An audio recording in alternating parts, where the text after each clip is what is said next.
महादेव के गणों में एक है भृंगी। एक महान शिव भक्त के रूप में भृंगी का नाम अमर है।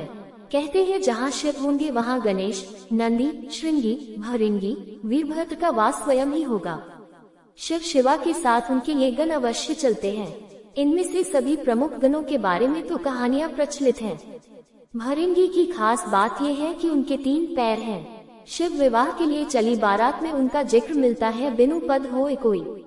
बहुपद बहु यानी शिव गणों में कई बिना पैरों के थे और किसी के पास कई पैर थे। ये पद तुलसीदास जी ने भृंगी के लिए ही लिखा है। भृंगी के 3 पैर कैसे हुए, इसके पीछे एक कथा है जो हमें बताती है कि उमा शंकर के बीच का प्रेम कितना गहरा है। ये दोनों वस्तुतः एक ही है। दरअसल भृंगी की एक अनुचित जिद ही वजह से सदाशिव और जगदम्बा को अर्धनारीश्वर रूप धारण करना पड़ा। भृंगी महान शिव भक्त थे। सदाशिव के चरणों में उनकी अत्यधिक प्रीति थी। उन्होंने स्वप्न में भी शिव के अतिरिक्त किसी का ध्यान नहीं किया था। यहाँ तक कि वह जगत जननी माँ पार्वती को भी सदाशिव से अलग मानते थे। शिवस्य चरणम केवलम के भाव में हमेशा रहते थे। उनकी बुद्धि यह स्वीकार ही नहीं करती थी कि शिव और पार्वती में कोई भेद नहीं है। एक बार सदाशिव के परम भक्त श्रृंगी ऋषि कैलाश पर अपने आराध्य की परिक्रमा करने पहुँचे। सदैव की तरह महादेव के बाईं जंघा पर आदिशक्ति जगदम्बा विराजमान थी। महादेव समाधि में थे और जगदम्बा चैतन्य थी। जगदम्बा के नेत्र खुले थे। भृंगी तो आए थे शिवजी की परिक्रमा करने, शिवजी तो ध्यानमग्न थे। शिव प्रेम में भृंगी मतवाले हो रहे थे। वह सिर्फ शिवजी की परिक्रमा करना चाहते थे क्योंकि ब्रह्मचर्य की उनकी परिभाषा अलग थी। पर क्या करें, पार्वती जी तो शिवजी के वामांग में विराजमान हैं। भृंगी अपना उतावलापन रोक ही नहीं पाए। साहस इतना बढ़ गया कि उन्होंने जगदम्बा से अनुरोध कर दिया कि वह शिवजी से अलग होकर बैठे ताकि मैं शिवजी की परिक्रमा कर सकूं। जगदम्बा समझ गई कि यह है तो तपस्वी, लेकिन इसे ज्ञान नहीं हुआ है। अभी यह अधूरा ज्ञान का है, इसलिए उन्होंने भृंगी की बात को अनसुना किया। भृंगी तो हठ में थे, कुछ भी सुनने समझने को तैयार ही नहीं। फिर से पार्वती जी से कहा कि आप कुछ देर के लिए हट जाएं, मैं परिक्रमा कर लूं। माँ पार्वती ने इस पर आपत्ति जताई और कहा कि अनुचित बात बंद करो। जगदम्बा महादेव की शक्ति है, वह सदाशिव से पृथक होने को कैसे तैयार होती। माता ने भृंगी को कई तरह से समझाया, प्रकृति और पुरुष के संबंधों की व्याख्या की, वेदों का उदाहरण दिया, परंतु भृंगी भी वैसे ही हठी की बुद्धि तो वैसे भी आधी हो जाती है।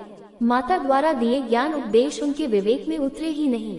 उनकी बुद्धि सृष्टि के इस रहस्य को समझने के लिए तैयार ही नहीं हुई। उन्होंने सिर्फ शिव की परिक्रमा करने की ठान रखी थी। माता ने सोचा इस अज्ञानी को कुछ भी समझाने का लाभ नहीं, इसे अनदेखा ही कर देना चाहिए। माता शिवजी से अलग न हुई। भृंगी ने भी हाथ ही पाल रखा था। अपने मन की करने के लिए एक योजना बना ली। भृंगी ने सर्प का रूप धारण किया और शिवजी की परिक्रमा करने लगे। सरकते हुए वह जगदम्बा और महादेव के बीच से निकलने का यत्न करने लगे। उनकी इस दृष्टता का परिणाम हुआ कि शिवजी की समाधि भंग हो गई। उन्होंने समझ लिया कि मूर्ख जगदम्बा को मेरे वामन पर देखकर विचलित है, वह दोनों में भेद कर रहा है। इसे सांकेतिक रूप से समझाने के लिए शिवजी ने तत्काल अर्धनारीश्वर स्वरूप धारण कर लिया।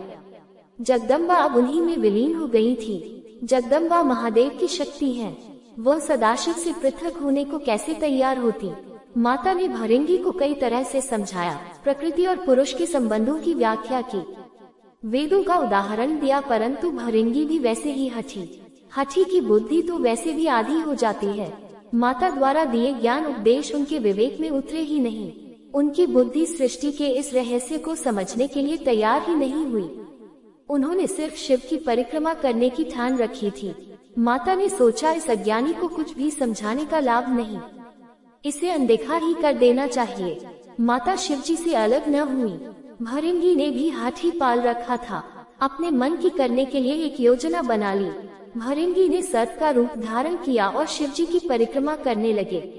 सरकते हुए वह जगदम्बा और महादेव के बीच से निकलने का यत्न करने लगे।